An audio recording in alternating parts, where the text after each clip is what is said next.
আমাদের দেশের মিডিয়াগুলো সব সময় প্রতিটি ঘটনায় প্রতিটি ইস্যুতে সুন্নাহ এবং বেদাত দুটি যদি দুই পাশে থাকে তো আমাদের মিডিয়াগুলো সব সময় দেখবেন যে বেদাতকে ফলাও করে তারা প্রকাশ করে প্রচার করে, সুন্নাহ এটাকে ভুলেও তারা ফলাও প্রকাশ প্রচার কিছুই করে না। ধরুন আমাদের দেশে আশুরাকে কেন্দ্র করে সারা দেশে মুসলমানরা রোজা রাখে নবী সাল্লাল্লাহু আলাইহি ওয়াসাল্লামের নির্দেশ পালন করতে গিয়ে। এই রোজা রাখা মানুষের পরিমাণ সংখ্যা কি পরিমাণ বলেন? লক্ষ লক্ষ লোক না? সারা দেশে কম বেশ গ্রামে গঞ্জে আশুরা রোজা মানুষ রাখে না? সবাই না রাখুক, বহু লোক রাখে না? সেই তুলনায় তাজিয়া মিছিলে কয়টা লোক বের হয়? আপনারা খেয়াল করে দেখবেন আশুরা উপলক্ষে টেলিভিশনের নিউজে পত্রিকার ইয়েতে ছবিতে আপনারা দেখবেন যে 100-200 পুরান ঢাকা মিরপুরের দিকে যেখানে বিহারিরা আছে বা শিয়ারা আছে, হ্যাঁ কিছু বেদাতিরা আছে, এরা দেখবেন ছোকরা পোলাপাইন, তাও কোনো ভারী ভারতওয়ালা লোকও না, পিচি বাচ্চা পোলাপাইন কতগুলা দেখবেন বাইর হয়েছে একটা ব্যানার নিয়ে তাজিয়া মিছিল বাইর করে। এই তাজিয়া মিছিল অংশগ্রহণ এই মিছিলে করে 100-200-250 লোক, এর বেশি লোক কি করে না এখানে অংশগ্রহণ করে না। প্রিয় ভাইরা, 150-200 লোকের তাজিয়া মিছিল, একটা বা দুইটা বা 2-4টা তাজিয়া মিছিল বের হয় সারা দেশে, সব মিলে 1000 লোক হবে না। লাল ড্যাগে আপনার কাপড় পেঁচায় চাঁদা তুলে ভাগযোগ করে খায়, খিচুড়ি টিচুড়ি রাঁধে খায়। নবী সাল্লাল্লাহু আলাইহি ওয়াসাল্লাম এদিন রোজা রাখতে বলছে, ওরা খিচুড়ি পাকে আরো বেশি খায়।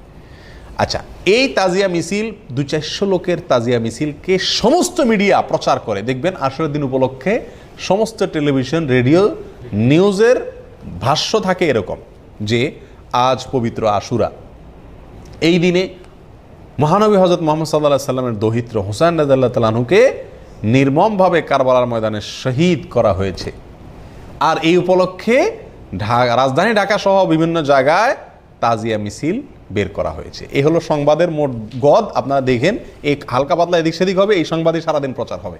আমি এই সংবাদ সারা জীবনে এই একই সংবাদ শুনছি, ব্যতিক্রম কোনো সংবাদ নাই। অথচ ওই